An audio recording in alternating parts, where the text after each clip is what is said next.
I guess we could talk about Princess and the Frog now because I was about to say, like, then why? What are your issues with Princess and the Frog then? oh, let's go in. So, because everybody's opinions around me, they just loved everything. They just love it. Or I just love to hate stuff. And I was too critical. So I was like, all right, fuck it. If y'all don't want to hear me bitch about this, I will go to the internet to find different opinions to make sure I'm not crazy. But also, to bitch to the potential audience that I might find on the internet. I don't know whether or not Disney will ever die, but I don't think it'll be what it once was ever again. Now that it owns Marvel and Star Wars, I can say the same for those franchises as well. And it's kind of unfortunate because stories are supposed to bring people together and it's supposed to connect with people from all walks of life. Humanity is at the heart of stories, or at least that's how they were. That's how stories were passed on throughout history because people related with them and then passed them on to their kids and so on and so forth. I hate to interrupt you, but I do agree. I don't think Disney will die. But again, going back to that golden age of Disney, what happened or why they were so shitty before, not so shitty, it was just like they weren't doing as well as projected. A lot of the animators left Disney and went to create other animation studios. That's how we got like Balto and American Tail, Fievel Goes West, about the little mouse. Anyway, and then you had I'm just like, nope. Nah, it's fine. But, Land Before Time, you know that little quick. So that's how you started to get those movies, right? Because Disney was just so focused on we're just going to do things our way, and these people was like, all right, we're going to go do our own shit. Isn't that how like DreamWorks kind of came to be as well? Yeah, I'm just going to assume. Let's just say it is. Okay. Because I can't even think of the other animation studio. I think it's like Emblem or Touchstone or some shit, but I don't know. But I'm just saying that just like they trying to recreate their success of that time, they're also going to recreate the competition that happened during that time where, like you said, Disney won't die, but other people are going to come out and compete with Disney, and Disney is going to either change what they're doing or fucking die or burn it to the ground, which I'm fine with. Like my dream was to work for Disney at one period. Now I'm just like, well, fuck it. Maybe it get cheap enough to where I can buy it, and I won't change the name. I'm gonna keep it Disney with, for Walt Disney's legacy, but I'm gonna shake some shit up and I'm gonna start putting great entertainment out. Like this is another reason I know Disney does not believe in itself. When was the last time you seen a Mickey Mouse property? They don't invest in that character or those characters whatsoever, but they know that that mascot sells merchandise. Right. If you stamp those 3 little circles, big head Mickey with the 2 ears, you stamp that on something, it's going to sell. Yet, and I've said this, I've been saying this, I think, do you remember House of Mouse? Please tell me you remember something that I bring up. Maybe. So House of Mouse. It's not you. I joke about it all the time. Because of my personal life experiences, my brain can't remember as much as I'd like it to. Not to be sad, but I got you. And I also feel you. I grew up Christian. My mom wouldn't let me watch like anything that was supernatural, devil worship, all that type of shit. That's what she called it. But I guess cartoons, she didn't really care about it. And my dad played video games and watched like anime and cartoons. Oh, so cool. if he was doing something, like I was right next to him. So she was like, well, fuck it, I can't stop him. Yeah, so what was I talking about? Oh yeah, House of Mouse. It was a Disney series where Mickey Mouse owned a club. And yes, I do remember this actually. It's coming back to me. and all of the Disney characters would come through, and then Mickey would be up there just hosting, and he'll be showing like old clips and shit. Why has Disney not done that? Go straight to Disney Plus, give us like a Roger Rabbit to where you see actual people in the audience as well as Disney characters. And you just have Mickey Mouse up there. This is a perfect way for them to rehash all their old shit. Just Mickey Mouse, get on there. Oh, what's up, fellas?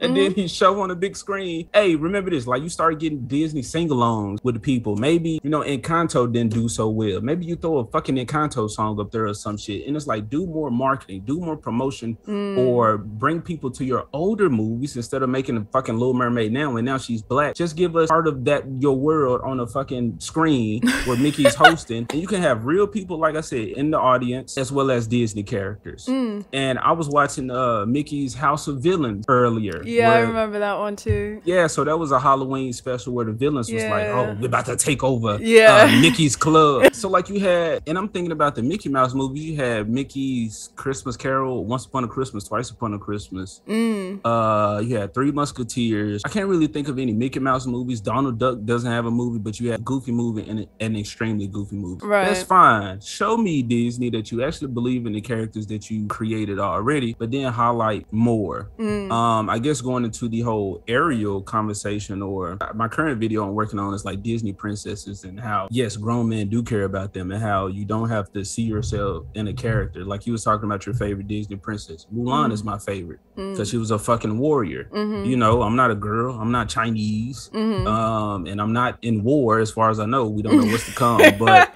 right. Just the fact that she cares so much about her parent, where she was like, I don't want to see my dad die. I'm willing to, you know, knowing the consequences of if I'm found out as a woman, I'm willing to go and actually fight in a war just because I don't want, you know, my dad to have to do that. He's old now. Because she would die. Like that's literally what she's willing to risk is death for her father. Yeah. So she's my favorite. Pocahontas is probably my second favorite because I love her. I love Pocahontas. I was just watching Pocahontas earlier. Well, actually, I was recording it to have because Disney they erasing their history.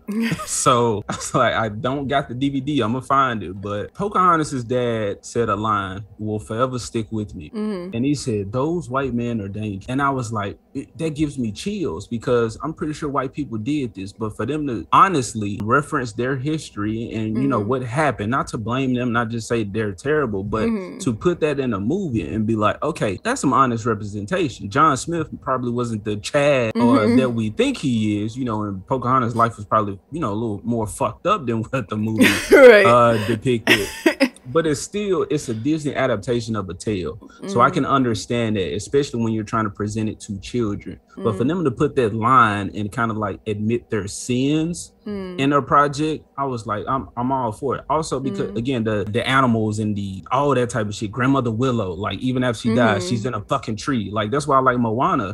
Her grandmother died. Now she's a stingray in the fucking ocean, still guiding, you know, her granddaughter. But yeah, shit like that. Like you don't have to look like these characters or be the same gender for them to actually mean something to you. But I guess we can talk about Princess and the Frog now, because I was about to say, like, then what are your issues with Princess and the Frog then? Oh, let's go in. So my issues with Princess and the Frog is I enjoyed the movie. I want to say I probably loved it, although I can admit the issues with it. Okay. But I did enjoy the movie. So she was a ghetto girl. She ain't had no money. She was slumming it. Ain't nothing wrong with that. But again, compared to other Disney princesses, you have to give the black girl the hard life, the struggle. Funny thing is, that is a good point. I'll rebuttal it a little bit. What's up? I saw it more, I think I was a teenager by the time, or a preteen by the time Princess and the Frog came out. I saw it more like, I didn't see her as black, by the way. I actually was just literally looking at her like a female character. I was like, here's this woman, who's a woman, by the way, kind of important to me. Here's this woman who is working hard to create her own business. She's an entrepreneur, which is what I want to be now. I didn't know at the time, but I saw it more as like she's an entrepreneur, like she's a hustler, and like she's gonna build the life she wants. She doesn't want to marry rich like some of these Disney princesses. She wants to be in control of her own future. That's how I took it. I see your point though. So all these other princesses get magic involved. Right. Yet she has to, by the grit of her teeth and hard work, what her dad say, like, you had to have this struggling black man in there, and you gave him to us for a moment to snatch him away. It's not like other He died of diabetes. Exactly. Eating all that gumbo every week and having everybody, and you know what I'm saying, you got to make them ingredients stretch. But kind of like with Black Panther, you show him for a moment, but then you take him away from us. Whereas anybody else, now I'm putting my foot in my mouth right now because a little bit. In Frozen, both of their parents were taken away. In Tarzan, both his parents were taken away. A lot of Disney characters don't have parents. I actually thought it was more better of them to actually show not only black parents, but married and happy. Because half the time they dead or divorced. My thing was, but you see him for a moment. It's not like they introduce it to where the parent is already gone. It's just a one parent household. It's like we see him for a moment, and then he tell her like, yeah, you can wish upon that star, but that ain't gonna mean shit unless you actually work for it. And I'm like, damn, bro, all these other princesses get magic. You know, even Mulan, she had to work hard, but she still had her ancestors that had Mushu to come through. They still was looking out for her and was like, we're gonna guide her to some degree. Again, Moana, you had her grandmother guiding her. You had the spirit that turned. You literally had the whole freaking ocean helping her. But the black girl, and they get the white friend right there, is like, Tiana, you know, I'm rich. I could just buy it to you. But she like, nah, what was her friend? Dolly, Daisy, some shit. I don't remember. Charlotte. Like, Charlotte. Only because I looked it up recently. Otherwise, I wouldn't know that. But she was like, nah, girl, I'm going to keep on struggling. And again, I love animals, but she was a frog for most of the movie. See, now that's why I thought you would be upset, because I've heard that a few times from some friends, usually not white people, who are like, I didn't like the black characters, like they turn into animals halfway through the movie. And I'm like, though that does happen, and I don't agree with that. In this case scenario, I excuse it because, again, I'm not looking at this as a black princess. I'm looking at this as a Princess of the Frog story. And I think it's actually clever to twist the story. And instead of it being, oh, I'll kiss the frog and then like he'll turn into a prince, I'll be rich, we're good to go. It's like, actually, because you're not a princess technically in any way, shape, or form, you're gonna turn into a frog too. And now your life is ruined. Have fun with that. I thought that was kind of clever, but so, I understand. I get that. And I'm trying to think of where else has that happened. And it just brought my attention to Brother Bear. Do you recall that movie? Yes, I do. Okay. Well, he was turned to a bear for most of the movie. Right. But that was the point of it. Was that the point of Princess and the Frog? If it was, why does the black girl have to turn into this nasty little toad? Why couldn't she was actually still cute, but okay. I mean, animation makes kind of animals look cuter than they might be in real life, but right. So, and then she's again African American. So it's the terrible life of a black girl in America. But everybody else movies were in their native land. It was from their culture. We don't have culture. We just something down in New Orleans. Now the villain, Dr. Facilier, I loved him. He was great. Yeah, he was fun. But it's like not even the animals was cool. So again, with Brother Bear, there's a bear. Like you have a moose. Like you the have mooses were so funny. I love them. Ruttin' too. Like you have these powerful animals, but with them, she's a frog. She doesn't have animal companions. That's a trope. That's what I need in my Disney properties. I need animal companions. She didn't have that. Well, what about the alligator, Louis? I understand that he subs as the animal companion, but he was there for his own reason. He wasn't like a Miko or a Flick with Pocahontas or a Mushu, Cricky, or Khan, the horse from Mulan. What about Ray? He was a bug. I know he was a bug. I know he got killed, but I'm just saying, like, he didn't have personal interest there. He was just kind of like helping them and, you know, being there along the way. He was a bug that got killed, and Louis was a crocodile that somehow was sentient and wanted human life. So he turns into a fucking human. I would have loved to have seen Tiana, and then they in a swamp. They in nasty ass swamp. Territory. You just don't like New Orleans. That's what's happening here. I don't think it's that. I think now. Do you know the Legend of Korra from the Avatar series? Don't remind me of that, please. Oh, okay. Regardless of your issues with it, I would consider her to be a modern Disney princess. And the reason I say that, she goes on a journey. The people around her help her out. She has her own story, destiny, or whatever. But she had her animal companions. She had Naga, her big polar bear dog. All right. Take Khan from Mulan. And then Pabu was Bo Lin's, but there was still the little small ferret, the little creature that's on the shoulder. Same with Aang. He had Appa and Momo. Right. And I'm like, those elements that make a great Disney movie or to get kids actually invested, they weren't there. Kids weren't invested. Like I said, I like the movie, but seeing something like that, I could just see the disrespect associated with it. And then I'm gonna take it back to, because I told you about Disney Pixar Soul. Now with that movie, now it hurt me to talk about that movie or to think about that, because that movie was about the black dude. If you see the cover You see the black man and you see a cat on his shoulder, right? After you watch that movie, you realize that there's a little white girl in a black man's body, and he's actually the cat. That was fucked up to me. That was a movie well, about good thing I didn't watch it. That was a movie about mental health. I heard. Which sure, we can address that. Disney did a great job at portraying that and making it understandable to younger kids or people who are not even really knowledgeable of that. But the main character in that movie, he wanted to be a jazz musician. That's what, and he was a teacher.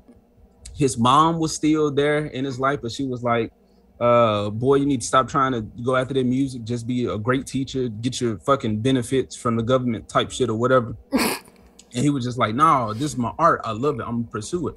I felt that because I'm an artist. My mama told me the same shit. Like, no, you need to be something that's gonna make some money as opposed to pursuing what you want. Like, do that on the side type thing. And so I was like, okay, this could be cool. But then for the entire movie, he dies after he gets his big break, after he finally gets to go on like tour with the big jazz band. He dies. And then he tries to get his life back. But once they get sent back, again, that little girl, I'm saying little white girl, she wasn't a little white girl. She was like a ghostly like figure. Yeah, before they actually go into the bodies. But once they were sent back or escaped to this plane of existence, she ended up going into his body and living life, experiencing life. And then he's stuck as the cat trying to guide her on his life so that she don't do nothing stupid to make him look bad because he's trying to get back into his body. But that entire movie is basically, and I'm paraphrasing, but it's, look, black man, your life means nothing, or your pursuits, what you want, your dreams mean nothing. You should have appreciated just living, because they, all the moments, like she would feel the grass like wind, you know what I'm saying, on her face, and just dealing with stuff like that. But they were telling you like the small moments are when you're truly alive. So they just pushed his whole jazz story and the pursuit of that dream to the back. And like I said, once you see that black man and that cat, you realize that that's a girl in his black ass body. And then he's in a cat. There was also this barbershop scene. So he's been going to this barbershop constantly, right? Never talks to his barber. But as soon as this white girl get in his body, she just like, ooh, what's this? What do y'all think about this? And all the black people just surrounded her like, oh my goodness. Like, we never knew you had all this knowledge. Why have you never talked like this before? And I'm just shit like that. I'm just like, wow, Disney, you really saying things without saying it. But yeah, look, black man, your life don't mean nothing. You should appreciate it, feeling the wind on your face. You hear the fucking cars go by on the street. And then I don't even remember the end. And that's another trash dumpster fire that I pushed out of my brain. But I think he did get his life back, but it was after he had kind of given it to her. It was like, she can have the life. I'm fine. I understand right now that I should have been happy all this time. But I do think they did ended up giving him his life back. But yeah, movies like that. So back to Princess and the Frog. I understand the whole hard work and whatnot, but she ends up getting a black man. Cool. But he was from a whole nother country. And he was rich. Well, I to this day, I'm not sure Naveen is black. I think he's something else. I think he's mixed with something else, which I have no problem with. I don't think you have to have a black princess and a black prince, but that's just I have no problem with it. Separate from everything that Disney has made, but every other couple has not been mixed race, except Pocahontas. I will die on that hill. Okay, that happened, but apparently in the sequel, she didn't end up with John Smith. She ended I know. I know. So don't remind me. But so besides no, I get what you're saying though. Yeah, the patterns leading up to it would more suggest that Naveen probably should have been more black. Whatever people want to phrase it, whatever. I get that. Yeah. I think, again, this goes back to literally the beginning of our conversation about, like, where do you separate your race from, like, your ideology and not letting one control the other in how you choose to talk about things, whatever. I think it's the same thing with stories. I think that's why I came across, or I came away from Princess and the Frog with a different interpretation, because I wasn't at the time, at least, I wasn't looking for the subtle social commentaries, agendas, whatever. I just saw a black woman who worked hard because she wanted to be an entrepreneur. She happened to be turned into a frog. Her life is thrown upside down. And she learns a lesson that I think more women should hear nowadays, which is like, it's great to have ambitions and have a career, but you can find love too. Like, it doesn't have to be one or the other. Like, you can have both if you want it, you know. Just because you want one doesn't mean you can't have the other, or vice versa, whatever. And sometimes the most important things in life are our relationships, not just our ambitions, whatever. Because that can make you lonely, which they kind of hinted at the beginning of the movie with her friends who were like, Tiana, come dancing with us. And she's like, no, I'm slaving in this kitchen, girl. Yeah, trying to make build these beignets. So, and I'm just, as I'm thinking about it, you could have left, I think maybe you could have just left Naveen as the frog, and they went on a journey. Her being a human, him being a frog. They stumble upon Louis the alligator. Then he's just like, oh, crazy. Oh, it's an alligator. But then he's like, oh, calm down, child. I'm just trying to blow my saxophone or something. That's a companion that they find along the way. You know, just something like that. I feel like it could have been done way better, but because I think a lot of people are racist making this shit, low-key racist, whatever.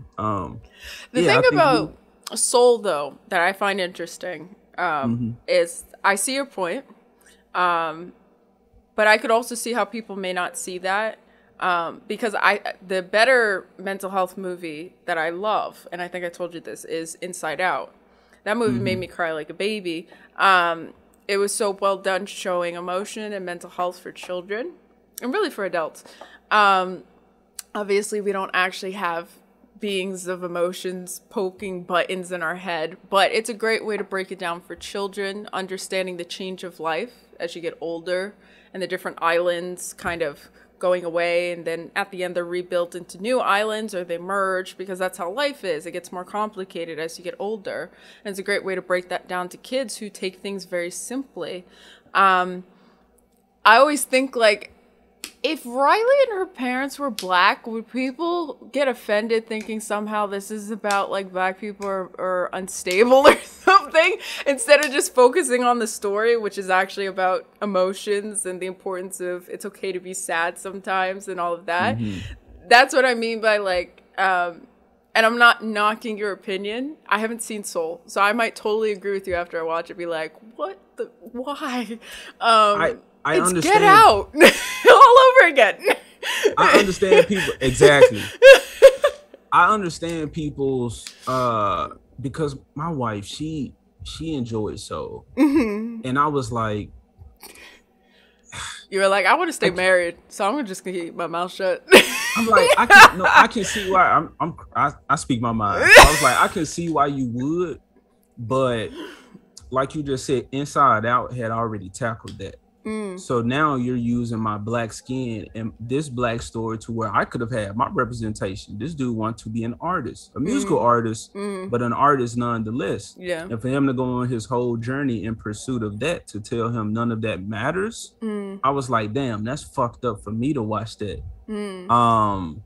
And although they hit the mental health, I'm like, bro, you already had Inside Out. You didn't have to take this black story that could have been phenomenal to tell that story again, while at the same time, again, telling me my life don't matter or my dreams don't matter what I want to be.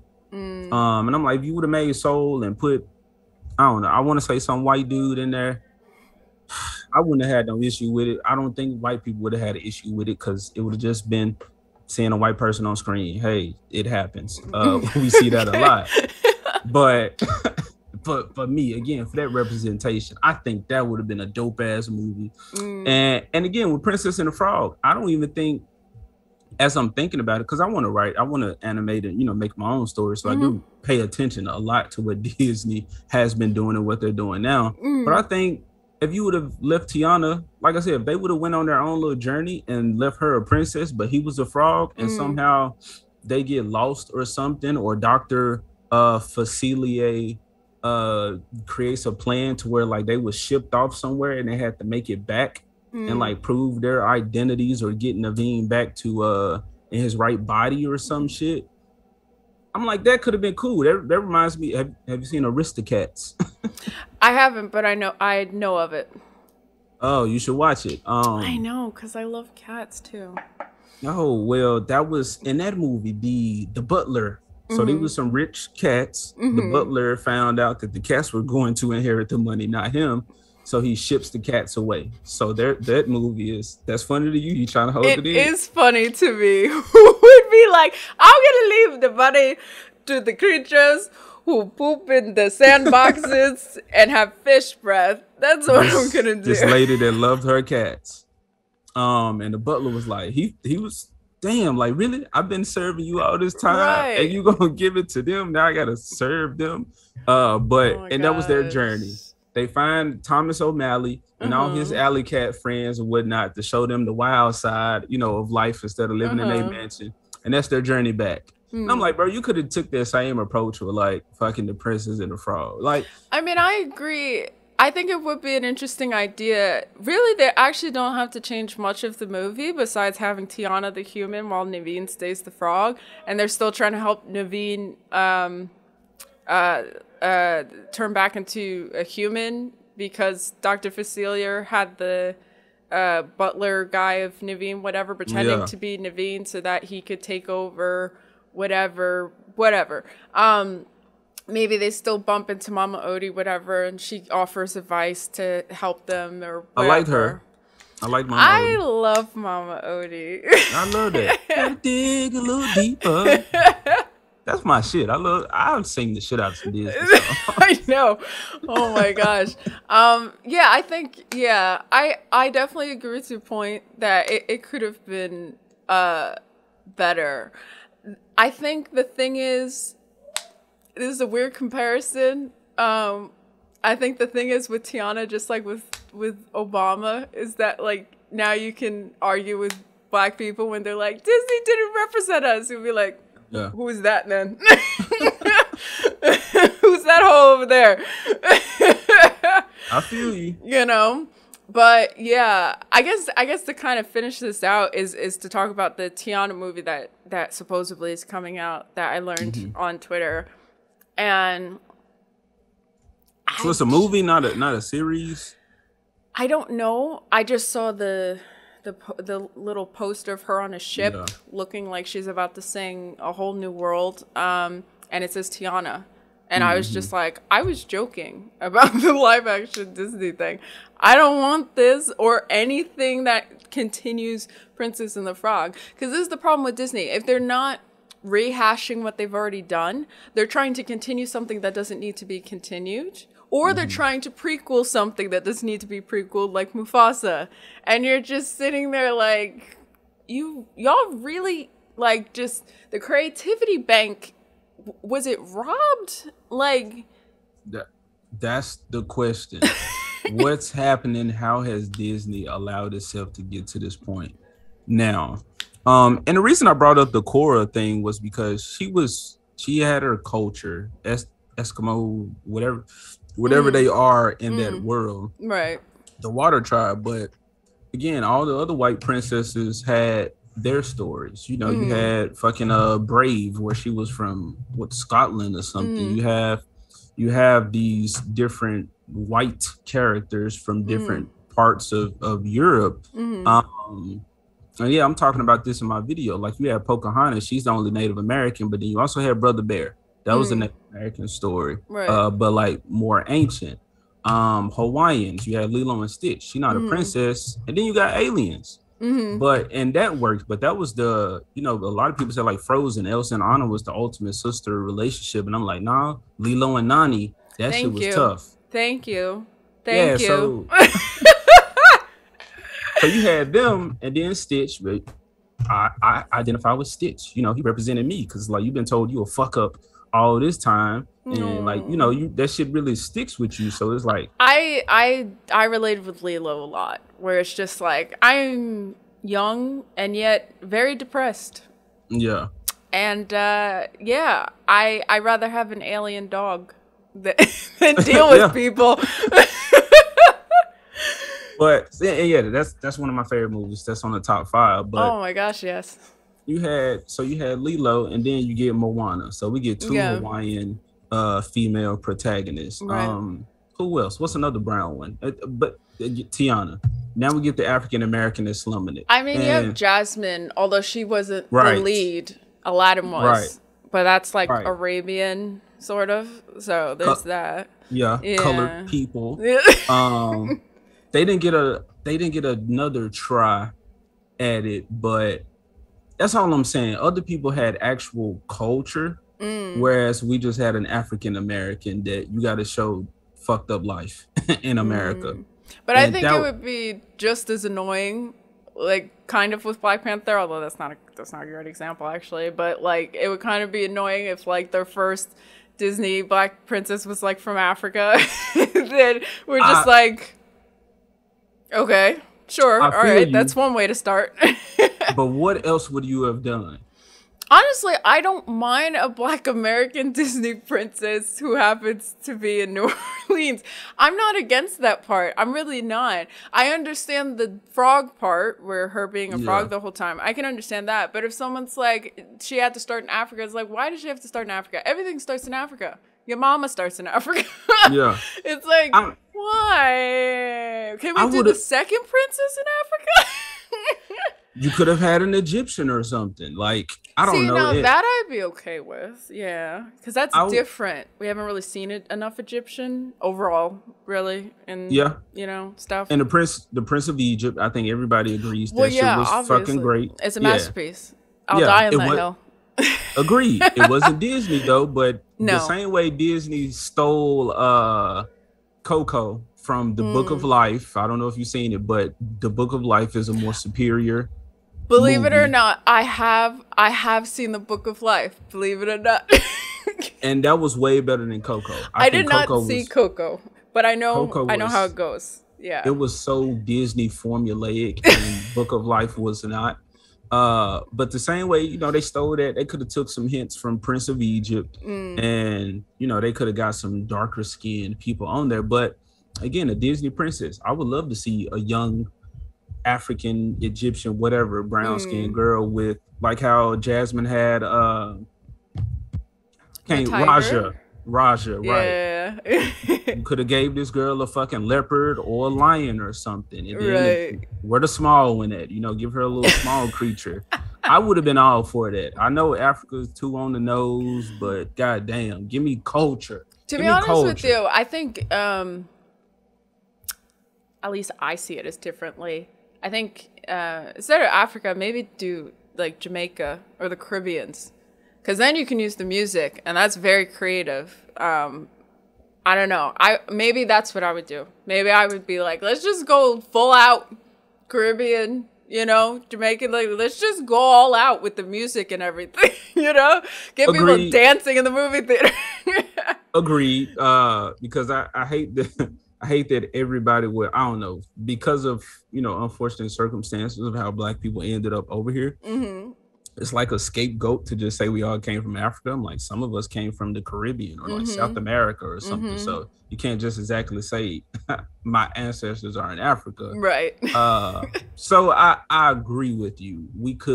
It don't have to be on the nose as Africa, but still, we could have had something. I think Dr. Facilier, I liked him. I liked him. Now, he probably was just a shiesty Black man, you know, hustler in New Orleans, but those elements of the spirits and whatnot, I like that. Voodoo Mama Juju, yeah. It made me feel like I was watching Scar when he was singing his song. So I think that's why he hit for me. And there was enough positives in the movie to make me actually like it. But again, if I'm studying this stuff, then I'm starting to see all these cons to it, and I'm like, I think it's bad taste in my mouth. I think it's kind of hard because even when I come up with my stories, I don't like the idea that I start to worry like, does this come off stereotypical or racist, or just somehow someone's gonna misinterpret it, instead of just looking at it as a story. Like, this is the part I start to really get frustrated with with black people in particular. It's like, why can't we just focus on the story? Like, white people don't do this. Like, they just watch the story. They're not necessarily worried about what it says about white people. And I get, like, there is social commentary, and I get history, and I get that there are certain connotations and stereotypes. But I do think the best way to move forward, if we were to be better, is to just create good stories. And if they happen to have a black lead or whatever, like, if you don't have ill intention to try to say something offensive about black people, then just let people interpret it how it goes, I guess. That's the thing. I can't definitely say people don't have ill intentions. Cause not to say my art school was fucking great or the peak or some shit, but I did learn going to art school that every decision that an artist makes is for a reason. Now they could just say, well, I put this stroke there, I just filled in this color just to finish. But when you're telling a story, it's, again, every decision is made for a reason. So when I see decisions made like this, and when I can, off the top of my head, think of a better fucking decision than that, I'm just like, why did you down that hill? Why did you fight so hard to keep that in there? Particularly like a soul. Like I said, if you watch that and you see black man and a cat, but after watching the movie, okay, that's a little white girl in that black man body, and the black man is in that cat. I'm like, man, you had some real insidious intentions. They really said, let's do Get Out, but for children. Bro, that shit was white. If you would have seen my face watching the whole movie, I was just like, I was disgusted. Like, I wanted to fight. I don't get how, to be honest with you, I'm actually kind of confused why so many people were saying, like, it's such a great representation of mental health in the black community, because that's not talked about a lot, which it's not. But it's called Soul. So shouldn't it be about your soul and, like, the spiritual realm and, like, destiny and whether destiny is real or not? Like, that's what I would have took it, not mental health. Mental health sounds more likely to be in a movie called Inside Out. Which they had already done. So I was like, now y'all doing it again. But this time you're saying, black dude, your life don't matter. Your dreams don't matter. Or all black people, secretly, they're just white children and stuff. We've let our white innocence be tainted by these, I don't know, black delusions of grandeur. Oh my God, it's so bad. Oh, jeez. Oh, gosh. Yeah, it's terrible. But, hey, other creators will rise up. I'm working on stories right now. I'll love to talk to you about them. I'm trying to give children something that will go on with them throughout adulthood. Like entertainment when we grew up. Sound like I'm like older than you. I don't know about how much, but I'm just gonna say when we grew up, you know how these stories still stick with us. Like The Lion King. I'll talk to you about that some other time, but I have the perfect Lion King fucking trilogy, movie trilogy in my head. But it don't look like Disney doing that, and I'm like, fine, cool, stay away from it as far as possible. Keep on fucking up. Right. Yeah. It's kind of sad. The whole Ariel thing, it just reminds me of the mermaid story that I had come up with. And then I kind of put it on the back burner, but recently I rewrote it to be a children's book. And like you said, the issue isn't that there's a black mermaid. The issue is that Ariel has been blackwashed, plain and simple. That's the issue. And everywhere else you see Ariel, she's gonna be a white girl with red hair. Yes. But for this movie, to get that money, to make people swarm and say, if you don't like it, you racist, they making her black for this. But yeah, everywhere else, same way, like I said with Lightyear, they put all them black people around Buzz Lightyear. But when you go look in the toy aisle, it's only white Buzz Lightyear and his fucking ship, Zurg, and maybe the cat. Yeah. No black folks, but they were so important for the movie. All this representation. So it's like, man, Disney, I don't believe this shit y'all say. Yeah. I don't know. I just know, I think I said this in my writing podcast, like, Just because you're a black person, you don't have to write black characters. Just because you're a white person doesn't mean you have to write white characters. You write the characters you want to write, and if you want their race or culture to be a certain way, do what you want to do because it's your freaking story. Just make sure at the end of the day that the focus is the story, because that's the thing that's supposed to make the impact. Not that you got pandering points, not that you look less racist, less sexist, less whatever. None of that. It's about the story. Storytellers come from all ranges of people. And enjoyers of story come from different races of people, you know? Mm-hmm. Recently I saw this the horror film Barbarian. Interesting. I don't know how I feel about it. And I think the lead girl might have been black, maybe. But at the end of the day, I didn't care because I was interested in the story. I was curious what the twist was, whatever. The twist was definitely not what I expected. I don't know if that's a good or bad thing yet. But when you go to a movie theater, when you read a book, when you read a comic, when you watch a cartoon, whatever, especially when you're a kid, like, you just want to be entertained because real life sucks. And the last thing you need is to be reminded of that. But more importantly, like, you want stories. Like, you don't want to be rehashed the same story over and over and over again. That's the benefit of supposedly humanity progressing as long as it has up until this point. We're supposed to be, I said this to my brother, I think, we're supposed to be the best at movie making by now. We have all these years of past movie makers who have showed us what works, what doesn't, how to experiment, how not. We should be at the top of our game in movie making, but somehow we're at the worst with all our technology. It's crazy. That Lion King remake was so soulless. Real animals have more expression, visual expression, facial expressions than those fucking lions. I was here watching EFAP. They were watching 101 Dalmatians and the Corellas, and they were comparing the movies throughout the generations.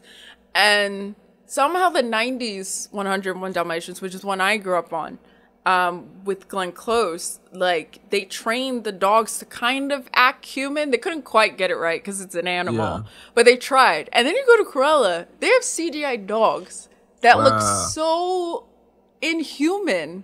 I didn't watch it. Oh, I didn't watch it. I watch EFAB watch movies. That's how I watch movies nowadays. Yeah. And I'm just like, how do we go backwards? You know? Yeah, that Dalmatian movie was great. Like, I grew up with it, but I think maybe the animated one came out before I was born, possibly. Yeah. But even then, that live action remake, which Glenn Close was fucking amazing. She was a villain. She was crazy, and I love it. Woof, woof. Like, that lady was wild. I love how she was like, the paper. And they're both like, what? She's like, give the paper from Anita to me. Is that so difficult? And it's like, he didn't know what you meant. You just said paper. And that was a strong, powerful woman that didn't need no man. Like, it was okay. All right, it wasn't promoted on that. Right. But yeah, she was, Cruella was a fucking beast. And but back to that Lion King, like, and if you hear Jon Favreau talk about that, he would say, I heard him multiple times say the highlight of that movie was the music and the casting, or like the technology and the casting, and with the and you know, on the surface, all right, fine, whatever, but the casting was mostly black. That was one of the marketing points of this movie. Don't forget Beyonce. You know, she was Nala. Exactly, disgusting. But everybody that was of prominence or importance was black, except Zazu, who was the snitch, but in Timon and Pumbaa, who was the ain't shit fuck up friends that's taking Simba off his game, off his destiny. So they made them white, but everybody else was black, and Pharrell did the music. So the highlight of that movie was black. But you mean to tell me that in this black rendition of The Lion King, there's way less soul in it than the animated one with the mixed cast, the actual diverse cast of characters? And instead of going that whole route of fake live action, Moana, lush ass environment. All right. And if you pay attention to the hair, like in all of the characters, that shit was luscious. It was bouncing. The It was water looks so real the water. for the Why? animation. And that shit came out before The Lion King. That's what I mean. Like, who actually looked at this Lion King? It was like, this is it. This is the definitive version. And Moana just came out. The snow and Frozen looks fucking real. Yeah, although the writing Powdery. was, but we'll talk about it another day. I liked it. Real. I hate that they didn't address the magical powers. I like that they did it in the second one. I just think they, instead of that movie having a sequel, they should have just found some way to fit all that in one. But anyway, yeah, like that.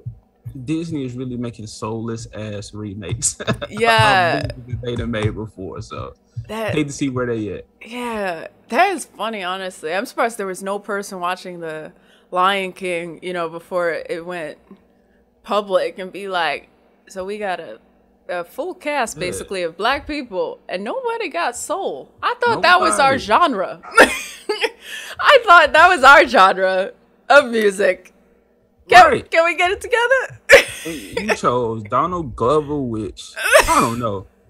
Hearing those people talk about their characters, and I hate to say it, but we are in a time kind of like with this Halle Bailey shit. It's like they'll appeal to black people and like, don't you want to do this? Don't you want to be the face of this character? Yada yada yada.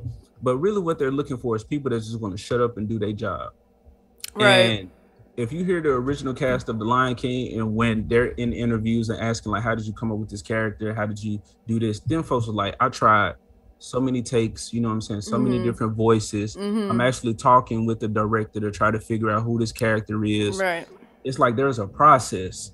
Whereas if you hear the cast talk about this movie, it was, I just said the lines.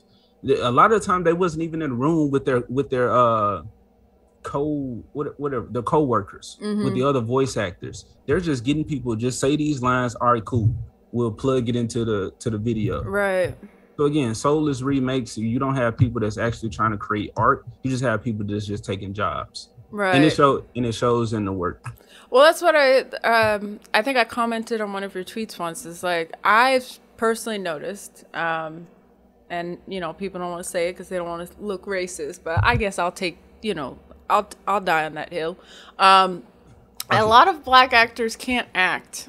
Like, they don't understand the craft. And I started taking acting classes, by the way, so I kind of have a little bit more reputation to say this now. I got you. But yeah, a lot of black actors can't act. Like, when I think of my favorite actors of all time right now, most of them are not black. And it's not because I'm a coon. It's because I'm thinking of people who really stirred an emotion in me and they understood the craft of acting. Because acting, it's not just portraying, it's how you portray emotions. There has to be control.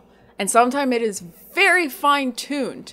But half of the time, either the black actor just has this resting bitch face, and that's supposed to count for something, or you got Viola Davis who can't keep her snot in her nose every time she cries, and people call it profound. And it's like, that's not profound. I want to throw tissues at your face.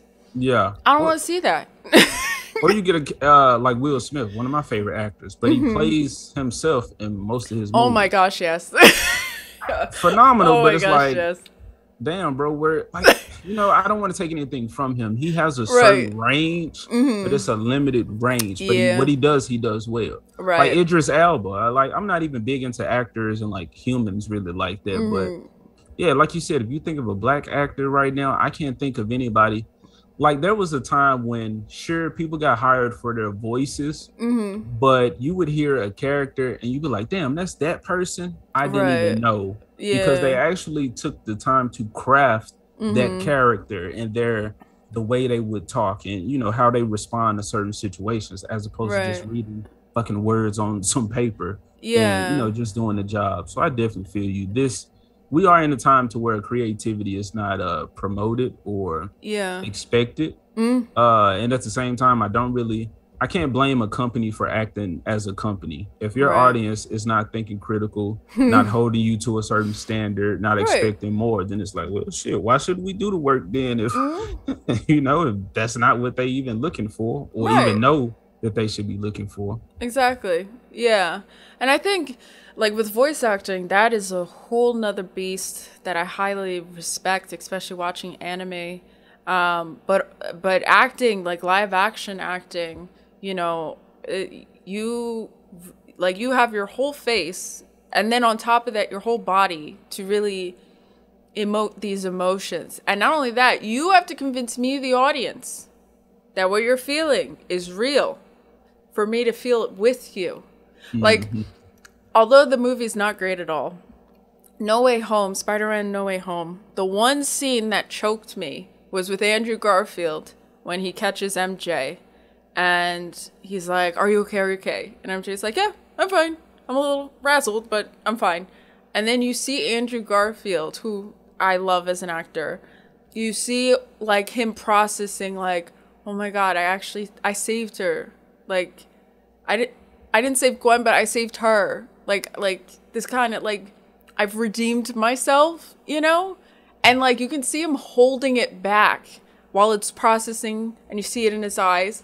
And she asks like, "Are you okay?" And then like he kind of snaps out of it and he's just like, "Yeah, I'm fine. I'm fine." Like that kills me. One, Yeah. because I understand like what the character's thinking because I watched the other movies. But just as an actor, like that's so much said in, I don't know, 10 seconds of his emotions. Like that's what I need to see for more black actors. Like Idris Elba, I swear, just has a resting bitch face. I swear I've never seen him like go from like this in like a few facial expressions. It's usually just like, why am I here? Like, So Andrew Garfield was my favorite Spider-Man. So I know a lot of people say he kind of redeemed himself in that No Way Home movie. I didn't see it. I walked out of Homecoming because I couldn't do it. And I didn't see another movie after that, a Marvel movie. But all these people was like, "Oh, Andrew was the best Spider-Man, best Spider-Man." I was like, "Yeah, I've been saying that with the garbage ass Amazing Spider-Man movie." Because the first I'm one was with great. you. I'm with you. I'm with you. Get the Yeah, Tobey Maguire out of here. He's yeah, corny as hell. Get him out of here. stiff ass dude. But not but you talking about how, like, yeah, bro, voice acting. And I'm just thinking of Scar. Scar is probably one of my favorite characters ever. Oh Definitely my gosh, favorite the voice villain. acting for that, yeah. And this dude, like, they saw storyboards possibly of their characters, but they really didn't even get to see the final product. So they had to sell it on their voice alone. And, working with the rest of the team to really make those characters come to life. But you're talking about emotion. In The Lion King, oh my goodness, this remake, there's no emotion. But in the original, you saw Scar when he was talking to Simba, and he said, "An elephant graveyard is no place for a young prince." And then he was like, he said his stale face like he was just talking and not even realizing that Simba was there. And then Simba said, "An elephant, what?" He was like, "Oh, dude, I've said too much." Like, this is Right. a lion, and he put his Yeah. hand up there, like, and then he immediately goes to, "Well, I suppose you find out sooner or later." Like, stale face, like really selling it, like that diva that they claimed Scar was. You saw that. Like when he was singing his song, like this bouncy, lustrous hair that I'm talking about, these lines should have had. Like, and Be Prepared, when he was like, "Be prepared for sensational news." Like he threw his hair back and he looked at the camera like he was bad. I was like, bro, this is the type of shit that made this fucking movie amazing. And all of it is gone. No, hold on. Last thing, because I know you're trying to wrap up. But that part in the beginning of the original Lion King, when you see Mufasa, and he's just big, strong, big chin, big face. It's like, damn, you don't want to fuck with this dude. Zazu flies up and he looks at Zazu. Zazu bows. Then he's like, yes, my servant, my loyal servant. But then when Rafiki walks up, the spiritual advisor, the dude who keeps Mufasa in check to make sure you don't get too big for your fucking mane. When Rafiki walks up with his little stick. He looks at Mufasa And Mufasa, and then he just like, come in, bro. And he do this, like he opened his arms and he just shake his head like, damn, my brother, like I ain't seen you in forever. And you see Mufasa pull him in. And that was a real brotherly embrace. And I was like, I bet they don't show that in the movie. And they didn't fucking show that in the movie. But it's like, just stuff like that. Stuff like that is how you make a kid think, like, although you're looking at a fucking animal, you can see all the human characteristics like within them. And yeah, that's the soul that Disney is missing. And it's like, okay, well, if you've seen these originals, how do you not realize these elements that made it what it was? You get what I'm saying? Like, you can say in an interview you respect it. They weren't the ones who made them, right? They came afterwards. So they're looking. It's not even as despicable as Legend of Korra, where you have some of the original creators from Avatar destroying their own series. I disagree, but we can talk about that later. We can talk about that. But I think it's more people on the outside who weren't involved in the original stories, so they don't know. They literally don't know what exactly made it what it was. They're just reaching in the dark, like, oh, it's the music, oh, it's the flashiness, oh, it's the talking animals, and it's none of that. But money speaks louder. I agree. Than heart. But check this out with this specific example. So on Lightyear, because this was like the first movie that I really pushed with my YouTube, and it was like making videos. But the director for that, Angus MacLean, he actually worked on the first Toy Story. Interesting. And the co-director, assistant director, or whatever, she was one of the artist people on Toy Story 2. So although she wasn't there from the beginning, he was. And I think it really is, like you said, that money really talks to a lot of people.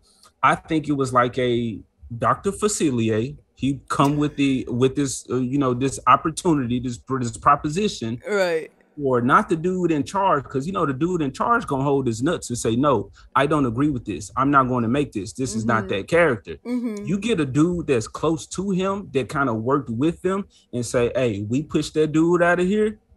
You can have all the praise. You can have your name on it if you do it how we want. And that person says, oh, okay, sure, whatever. And I think that's how, I can't say for everyone, but I know Lightyear in particular, I think that's what would happen with that movie. And I'm sure it happens to a lot of others. A lot of them, yeah, totally different people, because the original people that worked at Pixar aren't there anymore. So I can see how a lot of these bastardizations are happening. But I do think you just got somebody getting in somebody's ear that's connected to these and was saying, yeah, like that was cool, but let's do this. You know what I'm saying? And we'll pay you real nice if you don't ask no questions. Yeah. Well, I definitely think money is the root of all evil. No, I'm kidding. I think money is the root of the lack of creativity, dedication, and I guess integrity of the original stories. So that's why we are where we are, and that's where we're gonna keep heading where we're heading, because it's really gonna be a matter of people that are creatives independently who are like, yeah, it's nice to make a profit, but like art lives on, money burns. Yes. So I don't know. I hope independent people rise up. I've been saying this on my channel for a while now. I was like, Hollywood can burn. We will. And I think a lot of people getting to the point to where it's like, it ain't even about the money. I just want to create something and just put it out to entertain people, because this shit's sad. Yeah, but yeah, this fucking article just came up. Holly Bailey reacting to all the little black girls that have been coached to love this black area. Yeah. They finally got released from the underground brainwashing from us, and now they're coming up. It's sad, but yeah, we're looking at this right now and seeing as creators exactly what not to do. So there's some good in it for somebody, not for Disney in the long run, but for us. No. Yeah. Well, it was lovely talking with you, AJ. It was absolutely delightful. Thank you for for dealing with my shenanigans. No, I was sure it would be. Well, I have no idea how I'm going to put this video together. Honestly, I might put the whole thing together because this was just so delightful and I think people will enjoy it. But yeah, I'll definitely make sure to put your channel in the description of the video because it's the courteous thing to do. I don't know why. I was watching J Longboat. I'm in love with her. Don't tell anyone. Her and Mauler, I'm like secretly in love with. But like, I'm familiar with Mauler. I don't like I know Mauler. I want to fucking get on EFAP because I can talk about shit forever. Like I'm cool with pausing every time and just talking about something. But I haven't watched J Longboat's content, so I'm glad you said that. Other people say that. I would definitely check her out. I would love to collaborate with her. Like I would collaborate with her and then retire from YouTube. Legit. I'd be like, all right, I did my work. I did my time. I can leave. Too many opportunities don't come from that. I know. I love her though. Recently she's doing the She-Hulk series. A lot of people are that I follow. But she is so funny. She did a reaction to this movie called Karen. I highly recommend you start there. Her other friends, Jack, Carl, and Starburst something. Anyway, that's what I was talking about for a second. It's like, she was saying like, oh yeah, I put you guys in the description of this episode. And they act like this was a big thing. But I'm like, isn't that a courtesy when you collaborate with YouTubers? Like you put the channel in the description? Like that's supposed to be the courteous thing to do, right? Right? I feel you. It's more work though. And I'm just being real. I wouldn't do it for anybody that's coming on my channel. I would gladly plug you, let you plug your shit, promote yourself on the screen. But the extra work to set all that up, the professionalism, I barely get a thumbnail out. All of that other stuff, I can't do it. But I highly recommend if you want to start with your first video of J Longboat, really any of them are funny, but the Karen one, they did a movie about Karen. I remember that. And movie. It is racist as fuck. Yeah. To everyone, white people and black people. It is so racist. You were just like, how'd this get made? Who allowed this? Who greenlit this? Yeah. Oh my god. It is so funny. She's also covered the Batwoman. Like she's probably one of the pioneers that did Batwoman, even more than Mauler and his friends. She's up to like season 3 now. I think Mauler, they're still getting through season 2 or something. Okay. Yeah, they're behind. So I didn't watch it. I'm not touching it. Oh. Yes, you're in for a treat. I don't care to open the wrapper on that treat at all. Some shit I just truly can't even bother to give a fuck about or watch. Cause I get that. After the streak of current like entertainment, I don't care about anything. I'm just focused on me and trying to create something right now. Young Ripper says he's been saying it a long time, and I've wanted to create comics and cartoons my whole life, but he was like, bro, this is the best time to be a creator because these people are fucking up and audiences are thirsting for good media, good entertainment. So if you got something, like, stop putting that shit off. Get in now. Because later on, like we were saying earlier, Disney is gonna slowly like fall, and a whole bunch of other people are gonna come up. So you can go ahead and get ahead of the game. Right. Get in there now, which I know you have. You already putting your books out and doing your thing. It's a poetry book. Not everybody likes poetry though, so I gotta do something that other people like more, like a comic. But I have so many stories in my head, I don't know which one to write, so I kind of just put everything away. My friend challenged me to start a whole new story and try to make it into short film, just to get me to think about something else for a second and then go back to my stories. I still haven't thought of a short film, so kind of banging my head against the wall, but it's fine, it'll come to me. So, but yeah, I'm really excited for you. You got to keep me updated with your progress with your comic, because I'd love to read it. So you gotta let me know. It's not just one. I got a few, and I'm trying to. Yeah, the ones I'm working on right now. I have one big universe. Nice. We don't have to talk about that because it's still in the works. Okay. I got a lot of it planned out though. Like I said, I'll run that by you, let you hear my thoughts on that my ideas. Sure. Yeah, I think people will enjoy it, and I'm trying to make it into a way to where I can have kids in the story, young adults, as well as teens and older people, but fit all of those stories in one big universe so that as my world evolves, hopefully the young audience can evolve and grow with it and get in on the more adult themed stuff going on in that world. But I got like my Powerpuff Girls level of story and going into, like I said, the more mature adult type stuff going on. But within the same world, I haven't seen this done before. It's going to be wild. I'm truly trying to be a fucking pioneer or innovator. Nice. With entertainment. Good. That's good. All right. Yeah. Well, I'll let you go since it's getting later and I have work tomorrow morning. Okay. But thank you again so much for agreeing to this. It means a lot. I think it's important for me to kind of network with more people on YouTube instead of just saying woe is me in my little circle. So no, I feel you. I don't know where my growth came from because it was just I don't know. I don't want to tell you anything that you probably done. I don't know, but I will definitely be bringing you on my show. I'm trying to get a weekly stream. I do mine on the weekend with my co-host on Saturday, but I'm trying to do something throughout the week. And I would say a lot of the people that we follow or like, they do a whole lot of shitting on current entertainment, and I'm just like, man, I don't want to just be another one of those.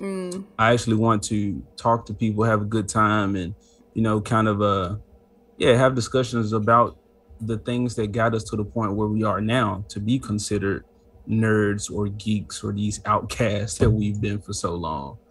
Talk about the good old days, the nostalgia and whatnot. So I'm trying to make sure I do that.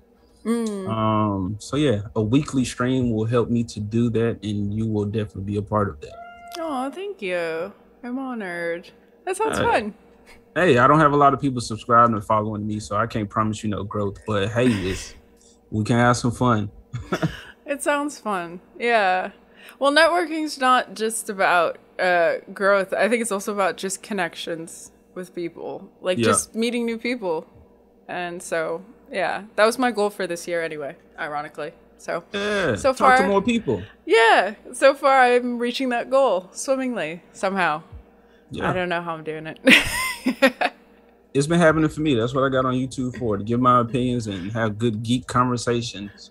Nice. And it's been happening. It wouldn't have happened if I wouldn't have pursued. So yeah, we are where we need to be to get the things done that we want. Just got to figure out the right moves to make. Yeah. All right. Well, thanks again. All right. Peace. What do? I just leave out of here? Yeah. All right. I'm out. It was fun. Bye.